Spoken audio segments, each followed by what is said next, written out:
Hey everyone, I'm Tassenix, and welcome to another mod guide, this time digging into Darth Traya.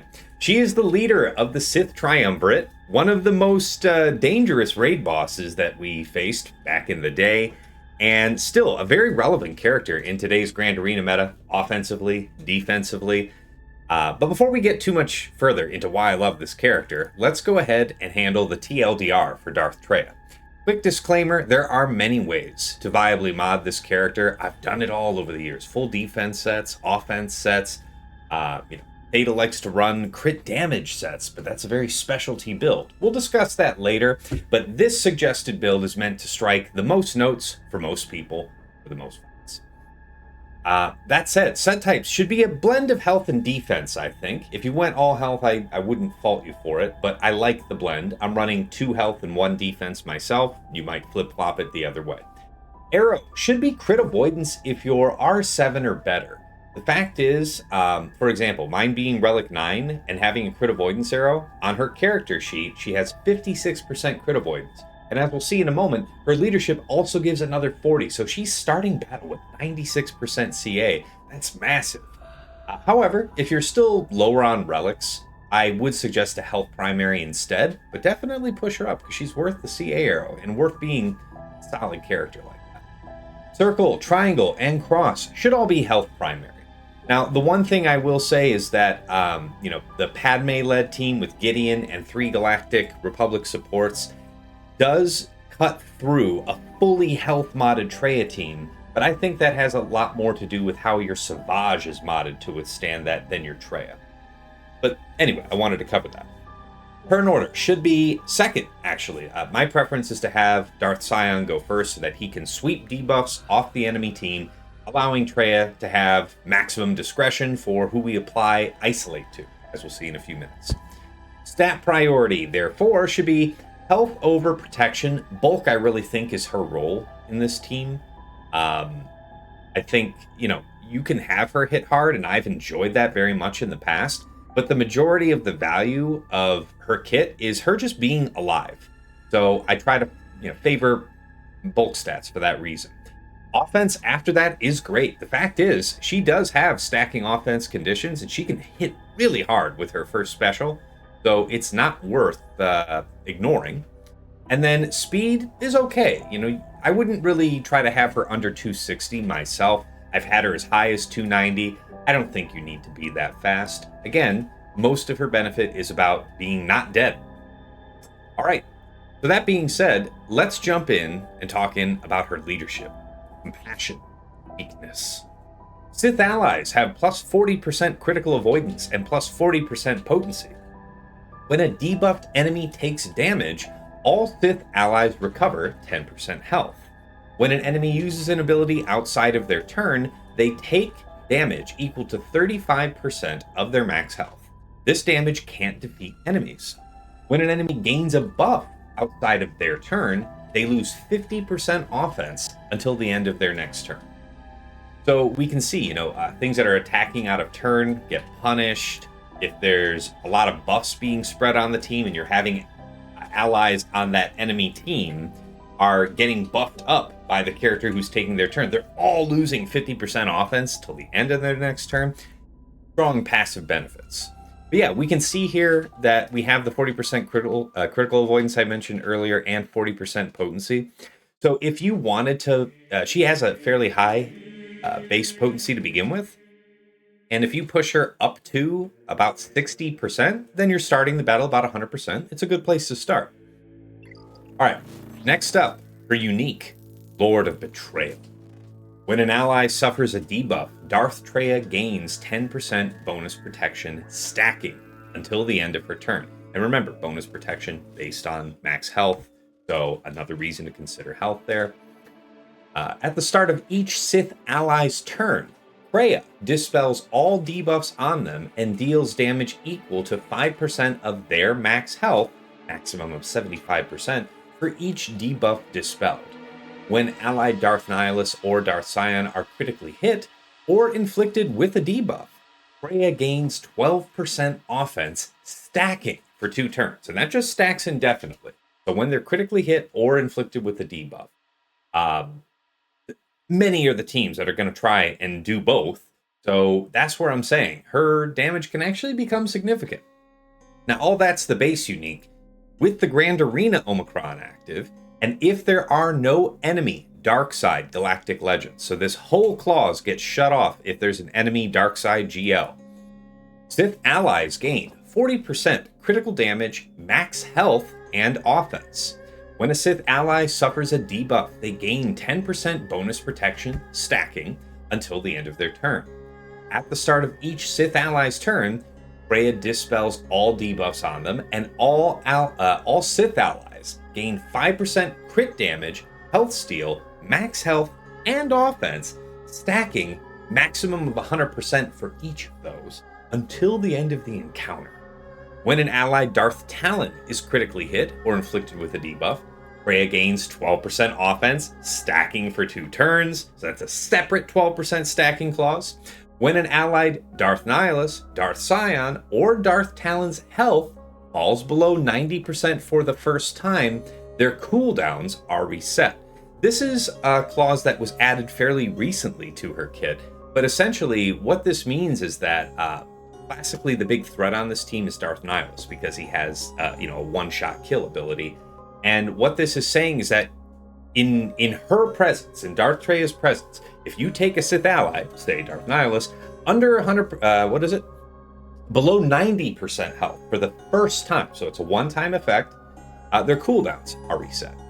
And so this means that on his next turn, he'd have that ripe to just pop somebody. That's creating a risk there. Got to be careful with your AoEs so that you don't trigger Nihilus at the wrong time. So anyway, this is where we see, again, big synergies for health, offense. Yeah, good stuff. All right, for basic, Deceptive Strike. Deal special damage to target enemy and daze them for 2 turns. Traya inflicts all debuffs on all allies to target enemy for 1 turn. If any debuffs were inflicted, reduce the cooldown of Saber Storm by 1. Nice. Okay. For special, Saber Storm. Deal special damage to target enemy and inflict tenacity down for 2 turns. If Traya has full health, deal damage in additional time and inflict ability block for 2 turns. If the target is buffed, deal damage in additional time and inflict healing immunity for 2 turns. This attack can't be evaded. When I tell you that this has one-shot big targets in the past, I mean, with the way that offense ramp can pop off, serious stuff. So again, we see reason between her basic and just this ability that we do want to have some potency. While this attack can't be evaded, the debuffs can be resisted, so something to think about. All right, Special 2, and this is what she's known for, Isolate. Dispel all buffs on target enemy, increase their cooldowns by 1, and inflict Isolate, the unique effect, on target enemy until another enemy is isolated or Traya is defeated. Reduce target allies' cooldowns by 1 and grant them protection up 50% until the end of the encounter. Isolate can't be copied, dispelled, or resisted. This attack can't be evaded or resisted. So this is happening, all right? The only thing that can really slow you down is if there's a taunt in front of you, preventing you from isolating who you might otherwise want. There are enough times, though, when isolating the tank is the right move. And that can be your call to make. So Isolate is defined as, the character who is inflicted with Isolate can't gain buffs, can't attack or gain positive effects outside of their own turn. Allies can't gain or can't attack or gain positive effects during this unit's turn. When fighting against raid bosses or galactic legends and you're applying Isolate, that target can't gain buffs. Characters damaging this unit gain critical damage up and health steal up for 1 turn. All right.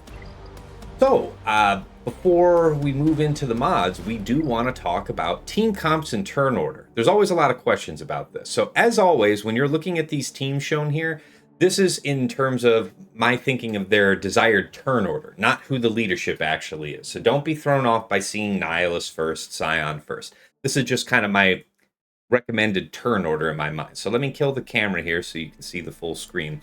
But here in 3 versus 3, your classic team is the first one. It's going to be Traya lead with Nihilus and Savage. I find that Savage lead is much more effective in 5 versus 5, particularly at resisting Sith Eternal. So I'm not usually thinking about Savage as a leadership with Traya in 3s. If I were thinking about applying him elsewhere, it might be, with a different Sith leader. It could even be Lord Vader. It could be Malgus. It could be something like that. But in 3 versus 3, where I'll use them together, Traya and Savage, I'll have Traya as the lead. Next team composition is, let's say that you're, considering one of those things I just mentioned, like plugging in Savage with Lord Vader, something like that. Okay, well, it's a weaker team now because you don't have a tank. Now they can, the enemy has discretion about who they can go after. But Traya Nihilus Talon in the back wall has occasionally roughed some folks up because my Talon is no slouch. You're thinking to go after her first, but she's pretty thick for what she does. And even though you don't have a tank, there's an awful lot of damage. And of course, you saw that Traya has callouts in her kit for if you should be focusing down Darth Talon, Darth Nihilus. She will become all the more dangerous. Third composition. So yeah, let's say you have Talon assigned to some other purpose, like Malgus or Bane, maybe. And you also want Savage parted out for something like we already discussed. So that leaves you with Traya Nihilus Scion. I think this is also fairly weak defensively, just because there's ways to game around Scion relatively easy. But on offense, this team still does quite a bit, and for very high banners. So if you happen to be, enterprising with your Savage and Talon, there's still a viable way forward with her in 3 versus. All right, now for 5 versus 5 compositions, again, this is about, kind of turn order more than anything else. But it's Traya lead or Savage lead. Specifically, if I see opponents that like to use Sith Eternal, I will set Savage because later in the fight, when it's like a duel between Sith Eternal and usually Darth Talon, I have both been the victim and have inflicted the loss on my opponent from having Talon win that duel. I kid you not. There are conditions where a charged up Darth Talon, especially with that leadership defensive bonus from Savage, is enough to stand up to Sith Eternal. But for pretty much any other matchup, I would prefer Traya as the lead because it does a lot. It punishes a variety of matchups and mechanics, so I'm into it.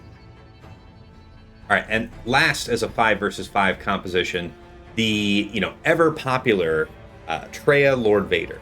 Now, I've seen this with Lord Vader as the lead, and I've seen this with Traya as the lead. I think that if you're setting this concentration, the biggest goal would be to try to block out BKM, right? BKM is basically destroying any classic Lord Vader composition, at least for the time being. We've got those new, dark side clones coming up. Lord Vader's about to hit a new high point. But until then, if you're setting Lord Vader on defense, you're usually thinking that one of his big predators is BKM, and one of the ways to punish that is to set a Traya lead Lord Vader comp. Because one of the things that makes that BKM team dangerous is actually all of the attacking out of turn and stuff like that, right? Using abilities outside of their turn. Traya is going to, that leadership is going to hit them very hard and is intended to punish specifically that. So, yeah, there's more, of course, that you can always do, mixing and matching characters. Sith is a huge faction, so there's always options, and there's things not discussed here, like those, compositions you might mix up with Malgus, stuff like that. But that really isn't my style, personally. I think that concentrating other Sith together like that just kind of leaves you open to getting overpowered, and now you basically spent 3 teams of resources to still get one shot by something. Congratulations, you've made your opponent realize this is probably a challenging team, and so they used, Slacker or something to kill it more or less cleanly, and it took you 3 teams to burn his Slacker. It feels like a lot for me, but it's all good stuff for you to consider. All right, camera back on. So, hopefully that covers a bit on team comps and turn order. Let's go ahead and get back into her mods themselves. Let me pull this up from my view.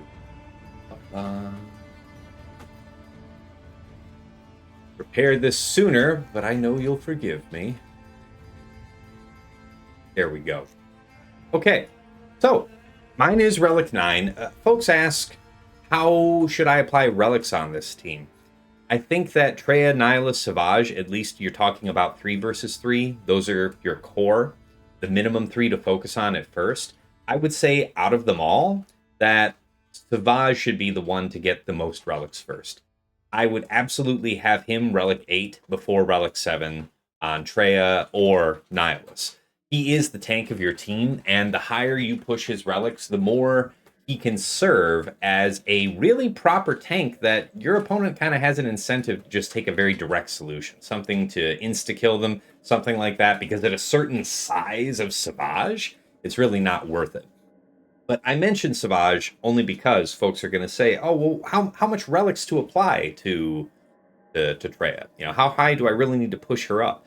I would say Relic 5 is a good serviceable minimum, at which point I would still be running a health primary arrow, stuff like that. 7 is great. 8 is great. She gains all the way up to 9, and in fact, we all know that there's that big health and protection gain for just about everybody going from Relic 8 to 9. She is no exception. We want that survivability, and furthermore, it pushes up her crit avoidance. So as I was saying earlier, before we talk about the other stats, see that this crit avoidance here for a Relic 9 Traya in a crit avoidance arrow is 56%. Her leadership giving 40, 96% CA. She's tough, man. She's tough. All right. So with all the health and everything, yeah. All right. So back to the top here. A health at Relic 9 in a crit avoidance arrow. Well, if you were in a health arrow, about 120,000 is something that I'm seeing. So I have pumped a lot of health into these secondaries, such that with a crit avoidance arrow, I'm actually still 120,000 health, 83,000 protection. Yeah, an initial life total of 200,000 before all those health multipliers kick in. And by the way, there's more in this team, right? There's going to be health synergy passed out from Talon's unique and from Savage's Omicron. This team loves health, which again is one of the reasons why that Gidmate counter is so nice for it. But like I said, I think that's more about how Savage is, Savage and Nihilus are modded more than Traya.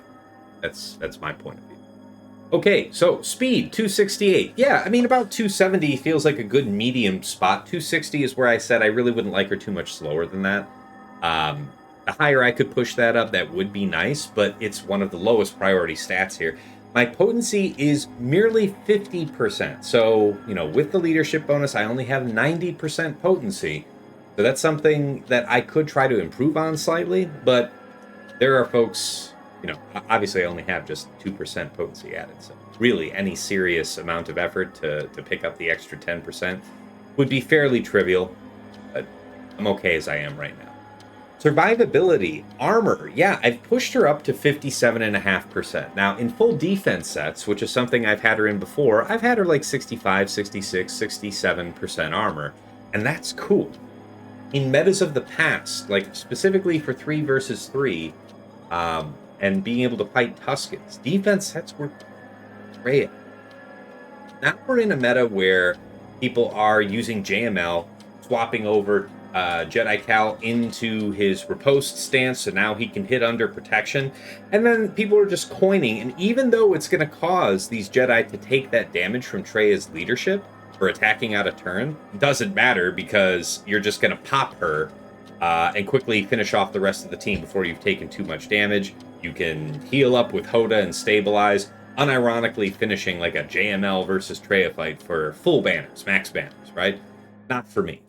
For me. So that's why I made the switch over to health.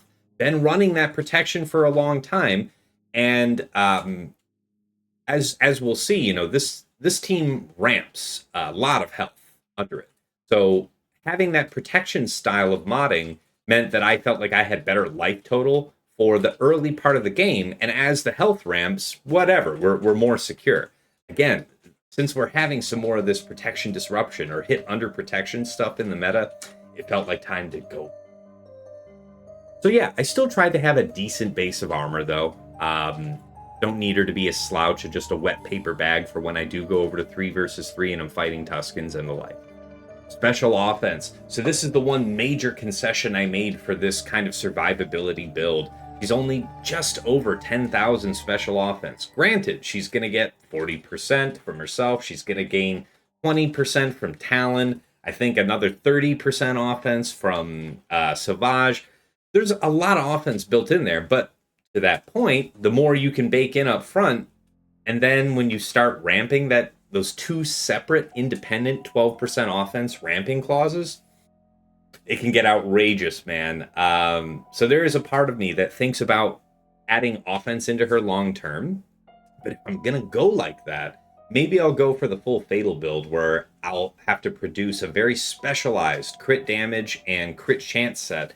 Because if you're going to do it, you want a special damage dealer to be 70, 75, 80% special crit chance. Very tall order. I've never tried that with Traya, but I like the threat that could offer. It's something to think about for the long term. So again, I'm hoping you understand from looking at this that this is generically good. This is going to serve you well in the majority of situations, no matter how you apply. Okay, and last but never least, applications, right? Got a couple sets of details for you. So here, 3 versus 3 first. On offense, we can see that this team takes on the likes of Tuskens with the Omicron. Gungans, of course, it devours. Queen, it can usually beat just fine. Third Sister sometimes. Saw, quite a bit of the time. And then you're going to see a whole host of lesser teams. Yeah, it's not going to do well against Great Mother. Sometimes I've seen people pull it off. So outside of basically these top teams, you can see that Traya is often used to overwhelm and just conquer something. And if you're able to win Queen, that feels like a decent value trade because this is a monster of a team in most metas, Queen Amidala. And in 3 versus 3, Tuskens are nigh unto a raid boss themselves, almost a Galactic Legend level team. So being able to trade into this, a couple Omicrons or no, for 56, maybe 57 banners, definitely worthwhile. But as you go down this page, you'll see, oh yeah, you can fight BKM with it, take it out, but I'm not usually seeing BKM on defense. Anyway, you're seeing her used to kind of overwhelm things, like Finn Zori, French, Bounty Hunters when last we were using that. A few other odds and ends, okay? Maul Mandos if you find it. The point here being is that if you don't think your opponents are going to set some of these top-level teams, or if you have a different solution for them, I very much like Traya on D. Here in 3s, in particular, it's almost always a guaranteed Galactic Legend soak, and I like that. So something to think about there.